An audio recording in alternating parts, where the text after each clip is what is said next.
छत्रपती संभाजीनगरच्या जिल्हा परिषदेमध्ये अध्यक्ष कुणाचा होणार याकडे सगळ्यांचं लक्ष आहे।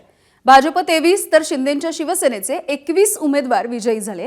त्यामुळे 9 सदस्य असलेली ठाकरेंची शिवसेना ही किंग मेकर ठरू शकते। त्यातच संभाजीनगर जिल्हा परिषदेमध्ये एकनाथ शिंदे यांची शिवसेना आणि ठाकरेंची शिवसेना एकत्र येणार का अशी चर्चा सुरू झाली आहे। आम्हाला ना भाजप दूरचा आहे ना शिंदेंची शिवसेना दूरची आहे असं वक्तव्य अंबादास दानवेंनी केलं। जिल्हा परिषद अध्यक्ष आणि उपाध्यक्ष पदाच्या निवडणुकीच्या काही तासांपूर्वी दानवेंनी केलेलं हे वक्तव्य भुवया उंचावणार आहे।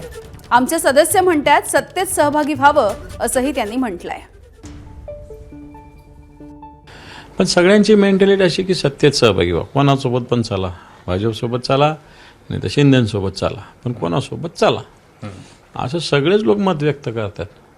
त्यांच्या मताचा विचार होऊ शकेल उद्या? करावं लागेल असं मला तरी वाटतं। मी या संदर्भात मान्य पक्षप्रमुखांशी निश्चित चर्चा करेल, परंतु या परिस्थितीमध्ये या सगळ्या विषयाचा विचार करावा लागेल अशी स्थिती आहे। हे पहा, आम्हाला भारतीय जनता पार्टी असो की एकनाथ शिंदे असो, आम्हाला दोघे त्या मानानं आम्ही दोघांच्यापासून तेवढ्याच अंतरावर आहे। आमचं असं कोणी नाही की हा फार दूर आहे हा फार दूर आहे किंवा हा फार जवळ आहे तो फार जवळ आहे, असं आमच्या मनात मुळीच नाही आहे। म्हणजे दूरही नाही जवळही नाही। बिलकुल। मग राजकारणात काहीही शक्य आहे का? नाही शक्य? का शक्य नाही?